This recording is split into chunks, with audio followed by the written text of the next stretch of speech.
Welcome to Turn a Page, the official comic book club for Nerd Initiative. Each week, the NI Bullpen will be covering the world of comics, talking to creators, deep diving into some fantastic stories, and much more. Now let's hand it over to the team and turn a page.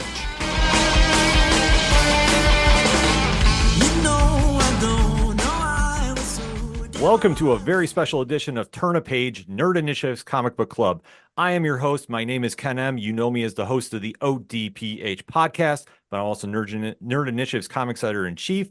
Joining me for this special interview, you know him as the guy behind the chair there on Turn a Page each and every week, but he's also the head of the 3FN podcast. He's also the head of Wrestling Night Live every Thursday night, 8 p.m. Eastern Standard Time on Nerd Initiative. Please give a warm welcome to Rich. It is nice to be in front of the camera instead of behind the camera, and also nice to be on a show that isn't just wrestling. However, I still figured out a way for wrestling to be on comics. Yeah. Well, technically you did and these fine gentlemen did, but I'm glad to be here. Well, there was a story that came across my way that everybody needs to go check out on Comixology Originals because it dropped this week, combining the worlds of pro wrestling and crime and mystery. There's so many elements going on, and this tag team definitely is making sure that you're going to have a 1, 2, 3 count in your pull list when it drops in print eventually. But in the meantime, you definitely need to go get it digitally. Please give a welcome to the show, writer Clay McCormack and artist Ricardo Lopez-Ortiz from Hard Style Juice. Gentlemen, thank you so much for taking the time out and talking with us today. Yeah, thanks for having us. Thank you so much. Appreciate it.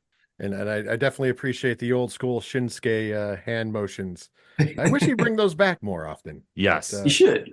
He should. Oh, he definitely should. And you know what? I think we're going to have a lot of wrestling fans checking out this book because this was one that completely blew me away when it came across my way, combining a lot of different elements of that pro wrestling world into the story. So, gentlemen, tell me, how did this whole story come to be? Well, I had been wanting to do a wrestling comic for a while, and I just hadn't really quite figured out what the story was yet. And then about 5 or so years ago, Ricardo had done this drawing. We've been friends for a long time, and he had done this drawing for a sketchbook he was putting out of this female deathmatch wrestler, you know, all busted up, cigarette hanging out of her mouth, punching boxing glove with thumbtacks all over, just looking really, really wrecked.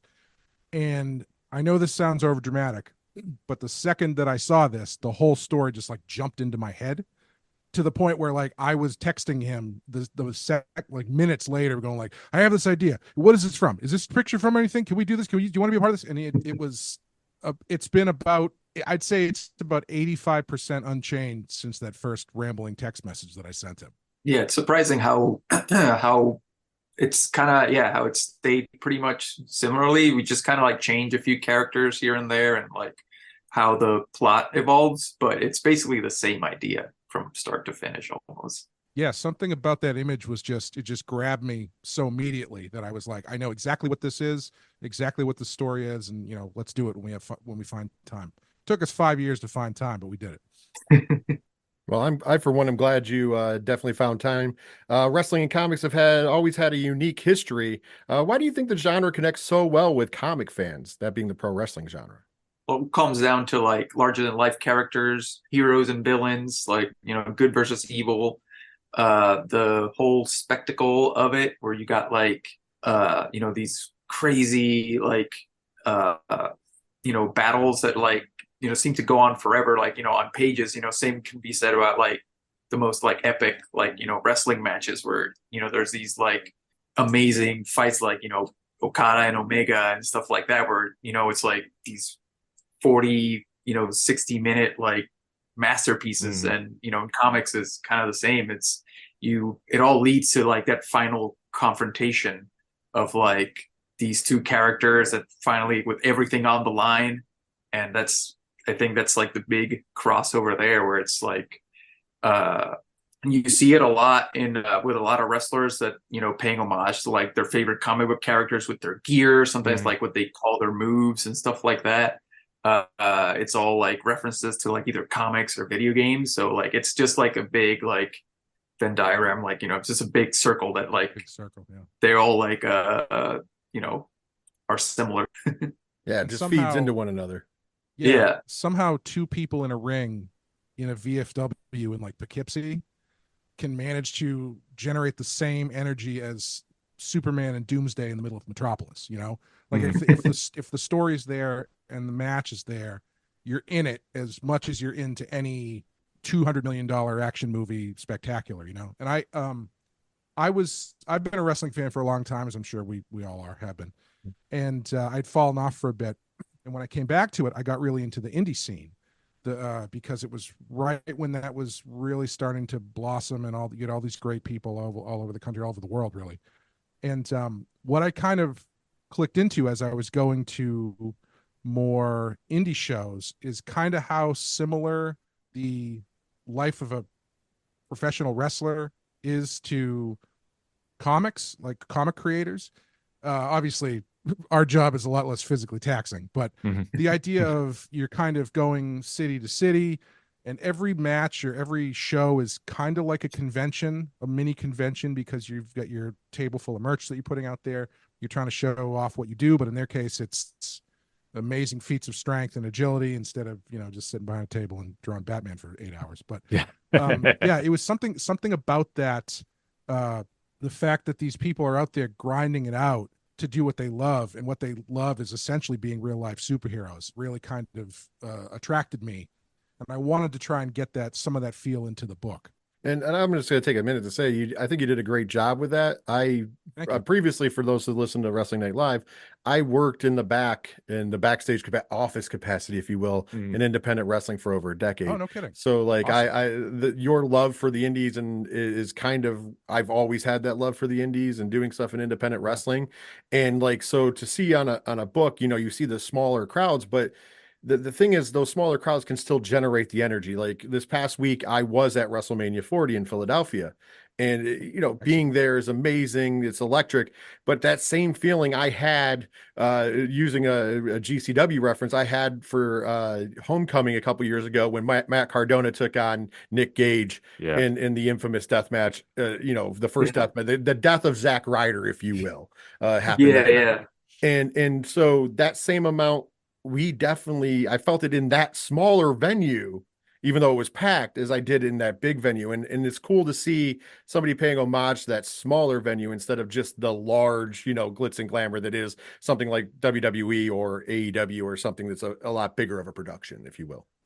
Sure. Thanks. Yeah. And also I think it gives us places to go too, because if you start at the top, where do you go? But Mhm. we're starting in a smaller independent kind of thing. And so we can go to a WWE type production. We can go to Japan. We can go to these places if we want to, if we're lucky enough to keep getting to do the book.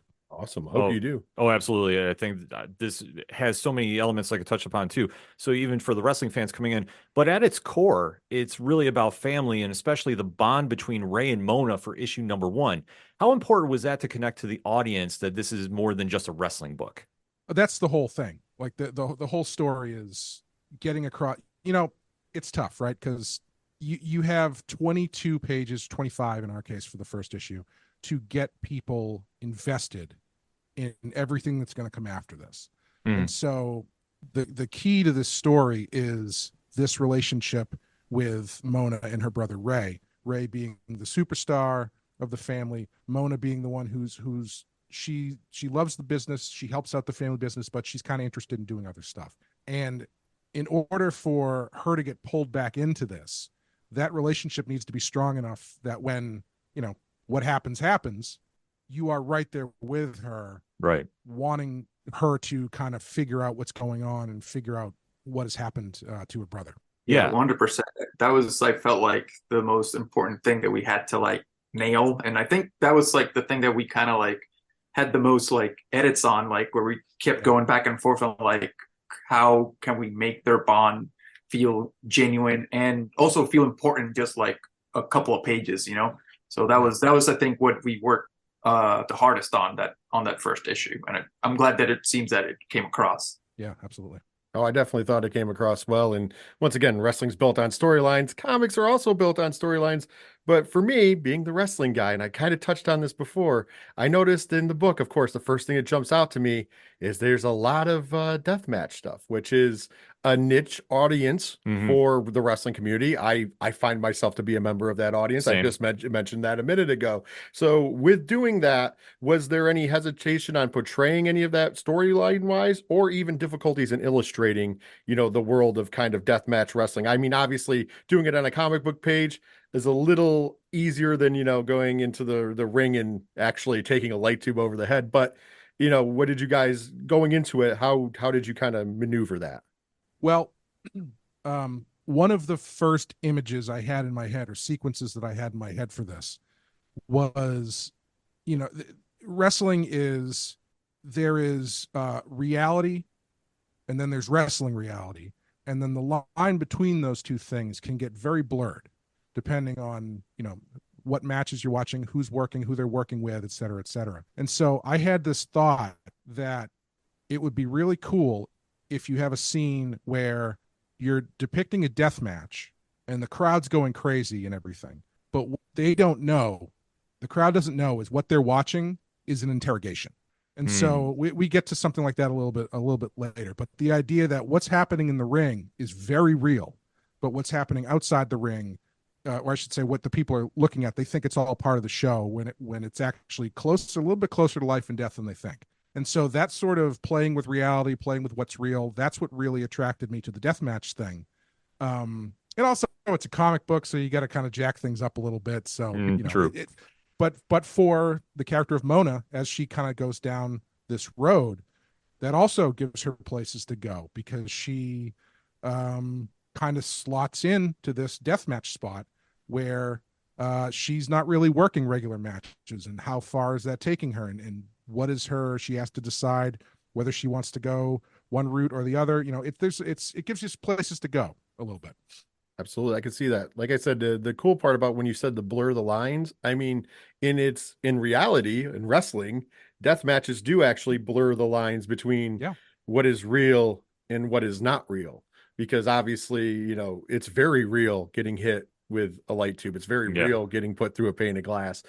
All those things are very real, which to a lot of wrestling fans, or even people who, are on the outside and aren't really fans, it's hard to explain to them that, I know all this is, a work. And even these guys, they are working, but at the same time, they're really doing this to themselves. So it's kind of like an interesting, like to blur that line is actually the best way I've ever put a death match. I might steal that for when I'm trying to explain that to my non-death match Rocky fans. Yeah, 100%. Rick, I didn't mean to steal the whole thunder there, but do you want to talk about illustrating that stuff? I think like the hardest part about illustrating that stuff is like not going all out just from the beginning and being like, all right, well, let's throw in pizza cutters and thumbtacks and kendo sticks and tables and glass, and so that was the hardest part, that we kind of like had to like go, well, we're gonna do this later, so let's not do any of this now. And so that was kind of like some of the discussions that we had, because I just do the sketches and be like, all right, let's barbed wire and like let's do all this stuff. And like, wait, we can save that for later. Let's just build it up, So I think that was the hardest part, which is not a hard thing at all. I see me, I would be like, I'm automatically putting in the skewers and everything just because I'm just like, let's go over the top. We did manage to get those into the first issue. We got the skewers. I saw that. I was just like, I instantly was like, yes. Like, because I'm not used to seeing that in outside media outside of wrestling, so it's kind of like, that's awesome to see as a wrestling fan as well. That's the other thing. One of the, oddly enough, one of my influences for this story was Twin Peaks, in that in Twin Peaks you have a singular murder that is the inroad to this entire community that has its own relationships and has its own way of functioning. And I was thinking about that in terms of wrestling, because wrestling is it's really a small community when all is said and done. It's global, but they all know each other. The guys who work the biggest shows are working the smallest shows too, a lot of the times. And so I really like this idea of getting into this community that has its own way of dealing with things. It even has its own language or vocabulary. You try to hit that stuff without it feeling too fake and too voyeuristic on the part of the people who are making the book and stuff. But you want to be honest but not be too over the top with those references. But yeah, that's it. I just find it to be such an interesting community. Yeah, well, it's funny when you said the thing about like practicing and stuff and their own codes and everything. We used to tell the young guys all the time when you got to be nice to everybody because the same people you see on the way up are the same people you see back on the way down. And it's always kind of like try to humble yourself to make sure that like, today, you might be raising, but then tomorrow you might be back in this same VFW hall performing for the same. If only Ray Castro knew that lesson. Yes. Yeah. And you know what? There's a lot of guys who have fallen victim to that over the years as well, I'm sure, as you guys know. So it's kind of an interesting like ride and drive. Yeah, no, it definitely plays out like that too. And especially when we're seeing the action in the ring and the wrestlers too. Was there any certain wrestlers or personalities that were used as inspiration for Ray or any other characters in this issue? For me, for Chris, it was a lot of like Joshi wrestlers like Starlight Kid, and also some of the old school like Joshis, like for like deathmatch, like Megumi Kudo, and then as well some of like Mexico, like Rey Mysterio Jr. as well was an inspiration for her. And then with Ray, it was more like people like younger versions of like either Kenny Omega, Seth Rollins, people like that had like that like kind of like flair that you saw them when they were young and you were like, dang, this person is really freaking good and they have the look and the flair of it. So that was kind of like who I was kind of like modeling him after. Yeah. Which was really important. I mean, I think Rick nailed it because again, you only have so many pages and Ray, you only get a little smattering of Ray. And so we needed to make sure that this guy popped immediately. And I think Rick did a great job. I agree. I thought that it looked phenomenal as far as like if you were to like, obviously it's a comic, but if you were to like put that person into the real world and like if that would be what you were looking for a star. You know what I mean? And that's, you have to encapsulate some of that. I thought it was very, very good. And I like the Joshi influence as well. I thought that's pretty awesome, especially now that it's becoming more watched, Joshi wrestling. Thankfully, the things from Stardom and, the influence of Forbidden Doors and AEW and stuff have actually kind of moved an American audience to now know who Joshi wrestlers are, which, 10 years ago, I bet you most, American wrestling fans wouldn't be able to name, but not even one, even though Asuka was already in WWE, aka Kana. Yeah. So that's kind of interesting now that that's been moving on. I was just gonna say, up until about probably 10 years ago when I got back into wrestling, the only Japanese wrestler that I knew, legitimately Japanese, not like Yokozuna Japanese, was Taka Michinoku, the only one. I still love Taka Michinoku. Yeah. Because his promos are great. Now, as it later in his career, him being a manager, top tier stuff. Just throwing it out there. Let's have some fun with the wrestling stuff since you guys both like wrestling. I got to know who are some of your favorite wrestlers you're watching. You can say all time right now, mix it up a little bit, but who's really getting you to turn the TV on now and even in the past? Rick's got a deeper bench than I do, so I'll go first. The guy what got me into wrestling full stop when I was a kid was the Ultimate Warrior, because of, I was a comics kid, and at the time I was desperately grasping for anything that was even vaguely comic book related, and the Ultimate Warrior was just literally like a comic book character come to life, and so he kind of really got me into it. And then of course I got into the guys like Bret Hart, Shawn Michaels, and all the technical guys who are a lot better. The guys I like now, man, I love Will Ospreay. He's really great. I had been following him a little bit in Japan and stuff, but I hadn't really been exposed to him too much until he's come over. He's fantastic. Kenny's fantastic. I remember I watched Omega Okada. I think it was Okada, like 2 or 3 from my hotel room in Jamaica when my girlfriend and I were down there for a wedding. And so I was just like, do we have time? And she's like, yeah. Such great matches. Yes. Yeah. Why don't you go, Rick? There's so many to choose from. So when I was a kid, it was basically Sting was like one of the first guys I saw that I was like, dang, this rules. So I think I got into it right around the time when like he started to turn into Crow Sting. Okay. So like that was like, for me that was like, this is the best thing ever, and I really like Bret Hart a lot. And then I also remember when they started bringing the Joshis to WCW, and I remember seeing Bull Nakano and Akira Hokuto on like WCW and just being like, who are these people? Because their look was so different from everybody else on the show. And they were putting these like banger matches with like Medusa and stuff. And it was like unreal to me just seeing like, especially like Bull Nakano, because she had like the big hair and like all the face paint and stuff. Right. And so that's how I got into like Joshi stuff like early on. But then as well, like Juventud Guerrera, I loved Juventud in WCW. I was a big WCW kid. I didn't watch a lot of WWF at the time until like Stone Cold got really big, so I watched that. But it was that when I was younger, and then when WCW like got bought off, that's when I kind of like stopped watching. So when I went into like middle school, high school, so I kind of stopped watching. I would watch like the occasional WrestleMania and stuff with like friends. But then like right now, like for me, it's like Takeshita is amazing. Omega is incredible. Really excited to see what Shota Umino is gonna do. Yes. I think he has a ton of potential to be like really freaking good.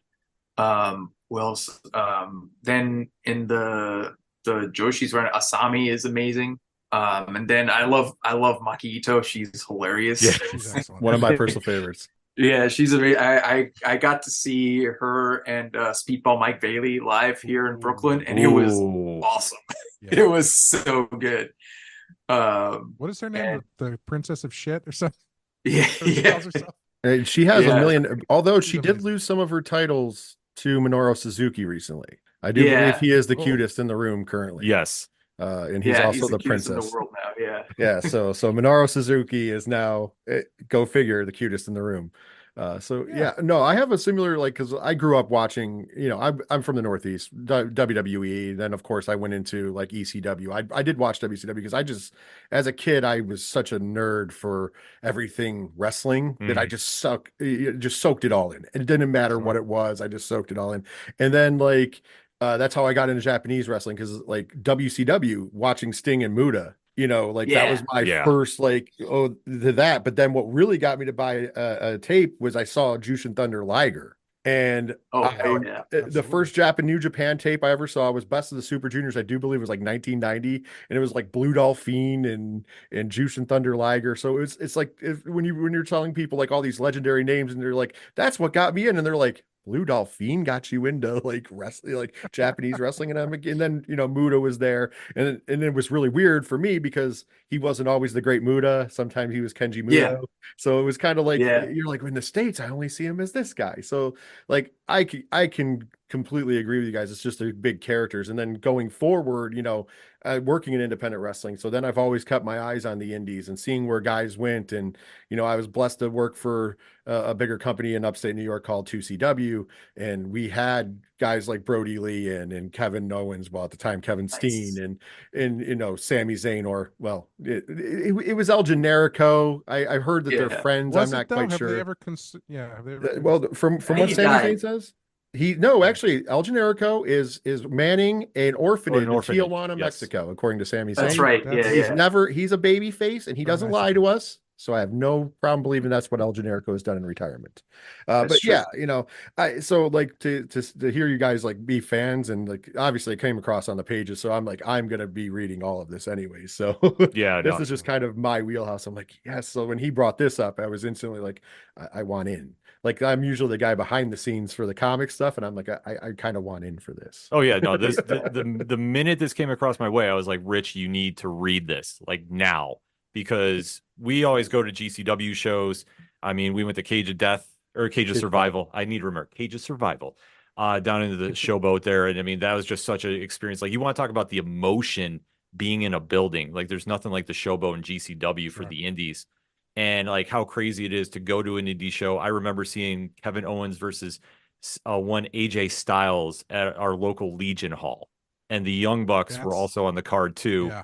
And Nick Jackson actually took the picture of me with Kevin Owens, which is still like the most real thing. And in like my wrestling wheelhouse. But it goes to show about like how they can connect on that level, and like going to an indie show and then seeing everybody take off, and it kind of mirrors what's going on in the story too, because you can so see what Ray's story is going, was on trajectory for, and then obviously what happens in the book, and where that's going to take everybody from here. Like that just it goes to show about how multi-layered the story is. So there's literally something for everybody here. And one thing I'm wondering too is after this is done, are we going to stay in the Castro universe? Are we expecting maybe some more stories coming out of this? Hopefully, yes. Hopefully more stories. Definitely in the Castro universe. Mona, and I don't know if it's really a spoiler to say that in issue 2 she becomes Chris Castro. Okay. But names become kind of a big hallmark because names are in wrestling are very fungible, and huge. Some names mean more than others and stuff. The idea was always to kind of make this an ongoing thing, because one of the things that interested me from a storytelling perspective is, as an independent wrestler, she would be going to a different town every week, and so who knows what she's getting into there. There's a certain I was thinking it's weird to talk about it like this because it used to be such the norm for things, but comics or television. But I was thinking about like older shows like The Incredible Hulk or something like that, where it's David Banner has a thing that he's after, but he's also on the road. Right. So every episode he ends up in a new town. He might be working on the cure to being the Hulk there. He might not be, but what he's gonna do is he's gonna end up fighting a bear. So so you can the drive of the story being Mona and her obsession with what happened to her brother leads her into things that might be related to that, might not be. I just felt like it was a really open world for her to kind of to send her through. Yeah. And I think that's something that's gonna be connected. Like I say, I after reading issue 1, I'm just going like, I hope this is going more, because like I am just locked in about the characters that we haven't even like touched upon, especially King Castro himself. We've only got a little small taste, and obviously his story has got to play out more. So after this, I'm assuming we're talking a print run possibly from Dark Horse. Usually Comixology kind of goes that way. That's what we've been told. Yeah. Hopefully, oh, excellent. As far as we know. Yeah. Yeah. I'll definitely be picking up the print as well as just reading it now. I'm just telling you guys, like, listen, this is an opportunity for me to be a fanboy a little bit. So this is great. Go right ahead, man. I know. Well, like it does. Go ahead. You bring up King Castro. There's so much stuff that's kind of was flowing out of this that we had to kind of trim, because we only have 5 issues at them. Like I think it was issue 2 or 3. I had written this sequence where King talks to his daughter about the first time he became a champion, and how he who he beat for the championship, and how he was a bad champion because he wasn't taking it seriously and he was too caught up on the road life. And it was a nice story, and I kind of had this idea that it would lay some groundwork for something later, but it's just like we just don't have room to do that here. But all of these characters do have their own lives. One character in the first issue who doesn't get a ton of play is Candy Rockets, who's kind of the number 2 for King Castro at the promotion. And she, later on in the series, you get a little bit of a taste of her backstory that I hope will be really enticing to see what her deal is going on. So there's all these characters have so many stories you can pull from and create, and it's just kind of built into the world. No, that's awesome. Like I say, I definitely need to see more of this too. And especially with going digitally first, is there any different approaches that you both take in going to a digital story first and then knowing it's going to come to print, or is it kind of business as usual? It's a little different in that, for the most part, because it's digital, we had to there's no double page spreads because the way the readers work. Right. I don't know how it looks on a Kindle, but then I saw it because I looked at it on the Amazon website, and it's like 2 pages. So I was like, damn it, we could have done double page spreads. But I don't know if on the Kindle, if it's like single 1 page at a time. So I don't know. So that's why we were like, we can't do big double page spreads. So we had to adjust some stuff because of that. But other than that, it's basically the same as any other comic book. Yeah. The lead up to the release was a little bit different, because usually you're kind of starting to push things a few months out because of, the books need to be ordered and a couple issues in advance and all that kind of stuff. But this one, like the book was announced on April 4th and it came out on the 16th. So it was a pretty concentrated push, which I don't know if that's better or worse. It's definitely different for me. Yeah, because there's no like pre-orders or anything. It's just out. So you just Right. like Yeah, it's just like wide open to the world. Like you don't have to worry about final order cutoffs. It's just kind of like here it is and boom. And I mean that's just something with the digital age of comics, with the digital age of everything, period, is just it's here now. And just kind of curious about like how that goes about. Because especially like the process of creating it, it could throw a factor into like, where a story goes or not. But I know when reading this, I was like, this is absolutely fantastic. And you can definitely tell like, the heart is into it and just capturing that world and really giving fans just like a small taste of like what's more to come. Well, as far as creating it goes, it's really interesting creating comics, I think. And Rick, I'm sure you can speak to this as well, because you're kind of working in a vacuum for a long time. And with something like this, I think we had more issues finished than is generally usual before they started coming out. Would you say that's true, Rick? Yeah, usually, yeah. Yeah. And so we're a number of issues deep into this thing before it even gets announced. And so you're kind of only working on your own team's view of it. And you have no idea if it's going to land. You have no idea if anybody's going to be into it. And so when it comes out, you get so excited because you want people to see it. We've been working on this for like 2 years because of various scheduling things and whatnot. And so sitting on this thing for 2 years and you're always kind of thinking, this is good. I think this is good. I think this is good. And then finally comes out and people were seeing where people respond to it so positively is just, it's a weird ride. It's a weird roller coaster. Yeah, definitely. My final question, this upcoming weekend is AEW Dynasty.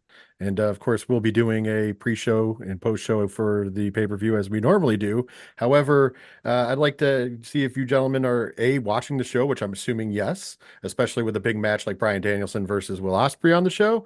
And do you have any predictions or anything that you think is going to go down this upcoming Sunday in AEW Dynasty? Yeah, I'll definitely be watching. I think like right now, I think AEW is like my top promotion that I watch the most. So yeah, I'm definitely very into the build to this pay-per-view. I think they've done a really good job, so I'm excited for like a lot of the matches that are going down. I think we're gonna see Swerve get crowned as champion, which I'm really hyped for. I think he's done an like amazing job with like his character and like he just keeps getting better and better. That angle they did where he just like stomped all the security guards was sick. Such a crazy spot. Yeah, it was so cool. And yeah, like just like his matches with Hangman were also incredible. And yeah, I'm really excited I think he's gonna come out the champion.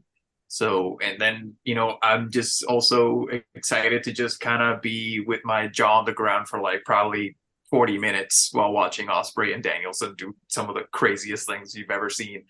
But I'm also excited for like the women's matches because they've done a really good job also building those up, which has been like kind of like failing in AEW for a while, but they slowly, I feel like sneakily, in my opinion, I think sneakily they kind of have the best women's division like going on in the States for my taste and what they're doing with the characters and the matches that they're putting on lately. So I'm excited to see how those go down as well. Hopefully they get a good amount of time.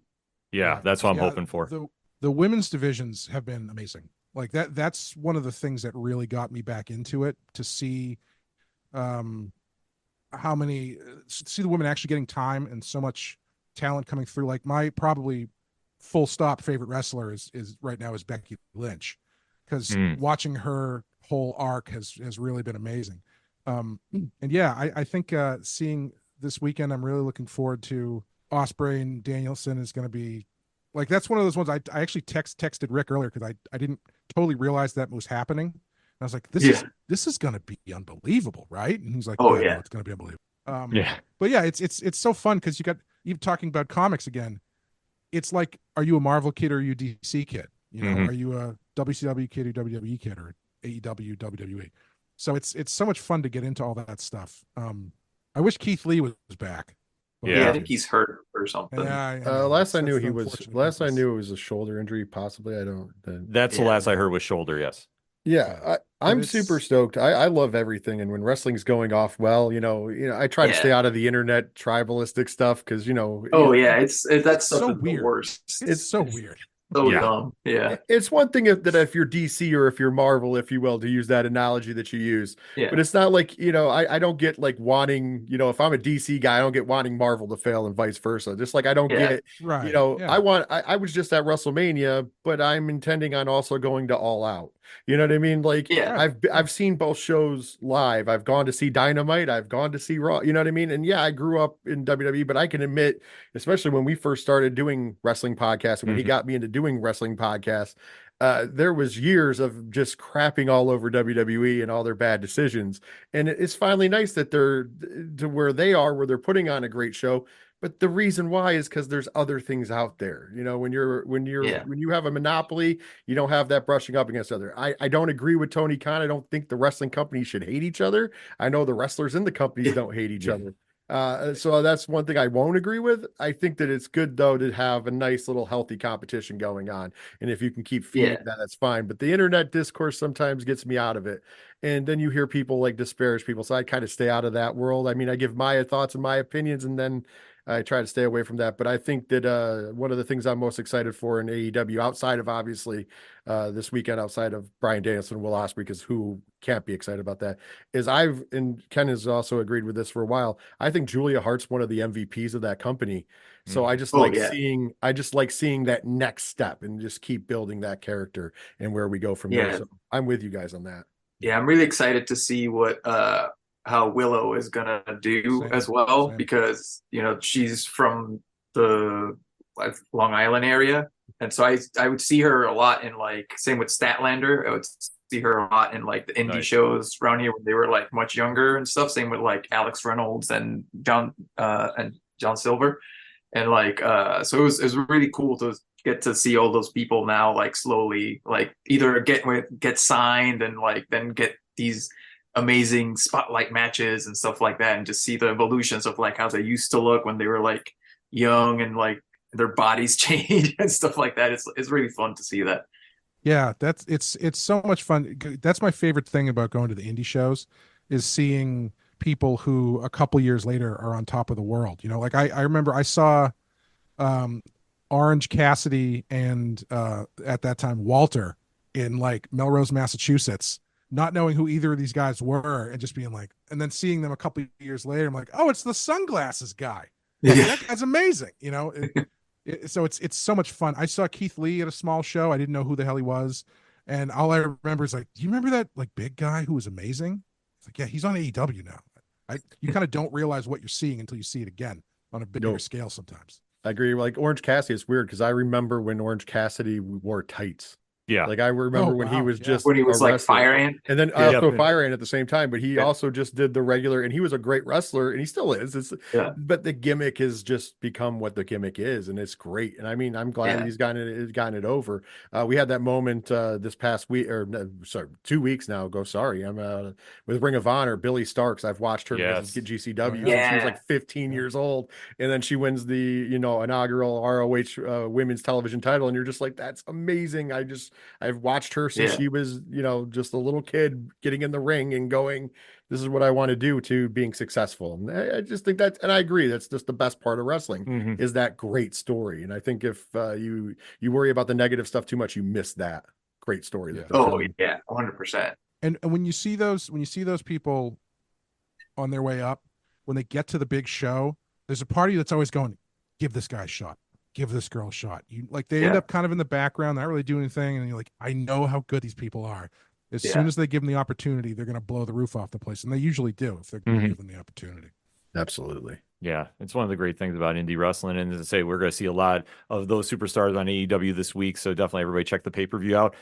My last question for you guys is: if you could pick a dream opponent for Ray and Mona, who would it be and why? Rick, you want to go first? Yeah. For Ray, it'll 100% be Kenny Omega, just because I haven't told this to Clay, and I'll tell them later. I don't want to spoil it or anything of an idea that I have for something. If it gets to happen at some point and we get to do more stuff with this. Yeah, Ray and Kenny Omega, just because I think they would have, we were kind of like similar styles, but I think they would bring like the more like animalistic side of each other.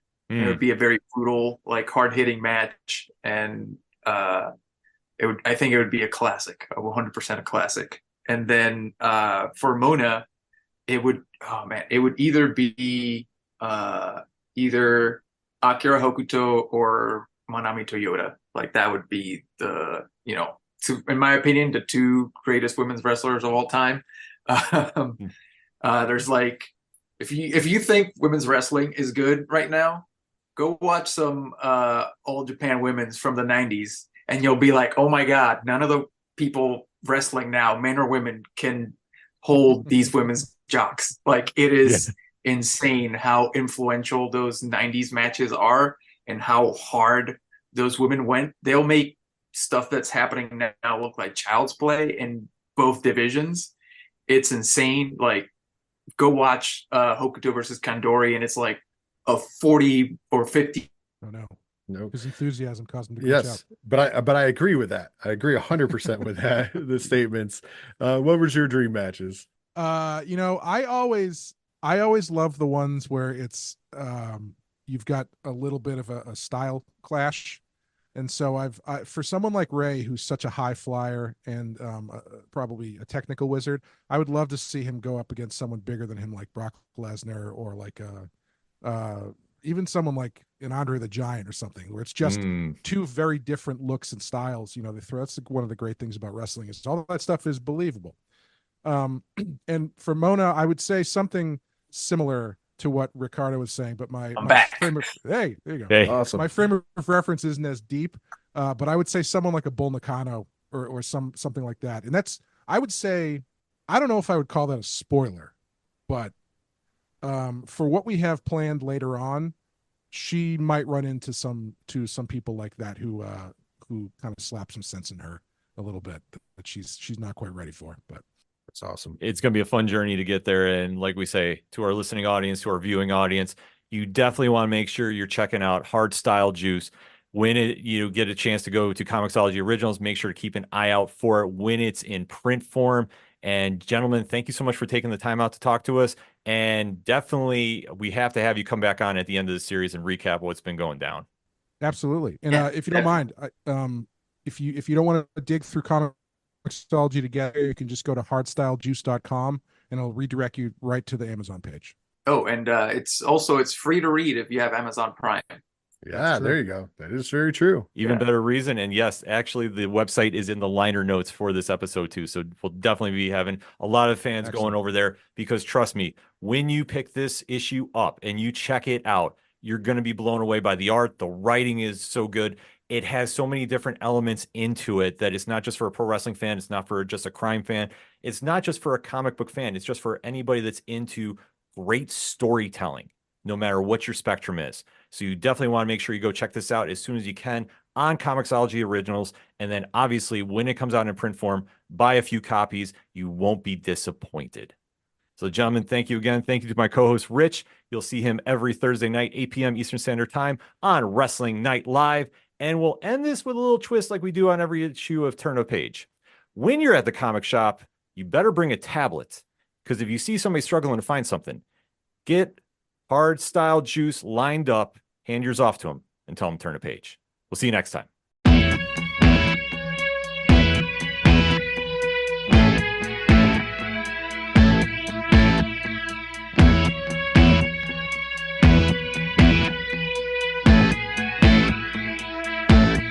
It's such waste of time, swiping left and swiping right on people you could know. 'Cause anyone who's worth a damn be worth way more than a picture could ever show. You could find the right light, find the right angle, and never find your soul. And it can feel like a losing battle, and this plot is full of holes. This modern way of finding love just makes me feel so alone. And I can't be the only one sick of staring at my phone. So look up, talk to me, a better way to spend our energy. Just look up, talk to me. We don't have to float alone on the open sea. Don't know that I believe in the old time fable. Everyone has just one true love. All I know is you're across this table, and you're all I'm thinking of. So look up, talk to me, a better way to spend our energy. Just look up, talk to me. We don't have to float alone on the open sea.